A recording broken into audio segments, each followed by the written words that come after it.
Hi friends, আজকে আমি তোমাদের কাছে বড়দিন উপলক্ষে বিরিয়ানি নিয়ে এসেছি। আজকে ভিডিওটা তোমাদের কাছে শেয়ার করতে পারবো কিনা জানি না, কিন্তু আমি ভিডিওটা করে রাখলাম। এই বড়দিন উপলক্ষে আমি বিরিয়ানি করছি। এখানে মাংসটা আমি ওভারনাইট ভিজিয়ে রেখেছিলাম মশলা দিয়ে, পেঁয়াজ, রসুন, আদা, জিরে গুঁড়ো, হলুদ গুঁড়ো দিয়ে ভালো করে ওভারনাইট ভিজিয়ে রেখে নিয়ে এখন আমি এই যে মাংসটাকে কষে নিচ্ছি। এই তেলের মধ্যে আমি দিয়েছিলাম গোটা গরম মশলা, তেজপাতা দিয়ে মাংসটাকে বসিয়ে নিয়েছি। এখানে আলু ভাজা হয়ে গেছে। এখানে আমার পেঁয়াজের বেরেস্তা করে রেখেছি। এই দেখো, এখানে বিরিয়ানি চালটা আমি এই যে ভেজানো আছে। এখানে আমি এটা তৈরি করে নেব। এখানে জায়গা বসিয়ে নিয়েছি। এরপরে বিরিয়ানি চালটা যখন 80% হয়ে যাবে ভাত, তখন আমি নামিয়ে দেব। এর মধ্যেও আমি মশলা দেব কিছুটা, গোটা গরম মশলা দিয়ে ভাতটা আমি তৈরি করে নিচ্ছি। হ্যালো বন্ধুরা, দেখো আমি এখন বিরিয়ানি তৈরি করতে শুরু করে দিয়েছি। প্রথমে আমি তেজপাতাগুলো দিয়ে দিয়েছি এই জায়গার মধ্যে। এখন আমার এখানে মাংস হয়ে গেছে।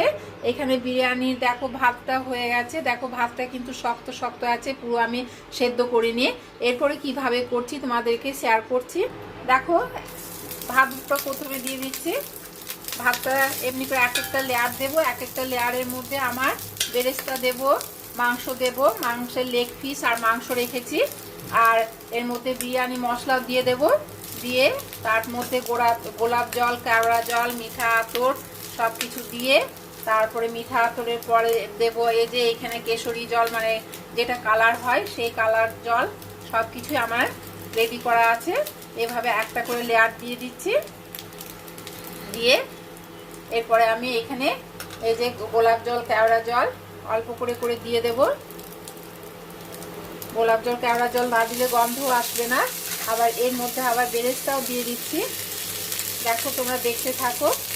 এর মধ্যে আবার আমি বিরিয়ানি মশলা দিয়ে দেব। সানরাইজের বিরিয়ানি মশলা নিয়েছি। নিয়ে এখানে মাংস আছে, এই মাংসটা আমি এর মধ্যে দেব। লেগ পিস, একটা করে লেগ পিস আর আলু। এই যে এখানে লেগ পিস আর আলু দিয়ে দিচ্ছি। আর একটা করে মাংস দিয়ে দেব। দেখো এখানে কালারের জন্য এই যে কালারটা জাফরান ভেজানো, দুধের জাফরান ভেজানো দুধ দিয়ে আমি ভিজিয়ে রেখেছিলাম, জাফরানটা দিয়ে দিলাম। দিয়ে আবার একইভাবে এই যে ভাত দিয়ে দিচ্ছি, মানে বিরিয়ানির ভাতটা দিয়ে দেব। এক একটা লেয়ার এমনি করে করে করে দিতে থাকবো। তোমরা কিভাবে বাড়িতে করো আমাকে নিশ্চয়ই কমেন্টে জানাবে। আমি কিন্তু এইভাবে তো তৈরি করি। এছাড়াও অনেক কিছু দেওয়া যায়, আমার কিন্তু দেওয়া হচ্ছে না। এই যে এক একটা করে লেয়ারে দিয়ে দিচ্ছি। গোলাপ জল, কেওড়া জল দিয়ে বিরিয়ানি মশলা দিয়ে দিলাম। দেখো এখানে মিঠা আতর আছে, মিঠা আতরটা দিয়ে দিচ্ছি। মিঠা আতর না দিলে কিন্তু গন্ধ আসবে না বিরিয়ানি। এই যে মাংসের রসটা কিন্তু দিয়ে দিলে খেতে দারুণ লাগবে। দেখো এই ভাত আছে, এই ভাতটা লাস্ট, এটা দিয়ে দিলেই কিন্তু এরপরে এই যে লেয়ারটা দিয়ে দিচ্ছি। এটা কিন্তু আমার শেষ লেয়ার। এর জন্য আমি এই যে কালারটা দিয়ে দিচ্ছি, দুধে ভেজানো জাফরান। এর মধ্যে বেরেস্তা দিয়ে দিলাম।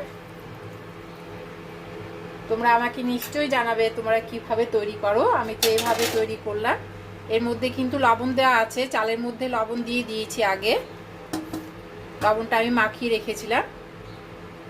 এই লাস্ট এটা লেয়ার দিয়ে এই যে লেগ পিসগুলো ভালো করে রাখি,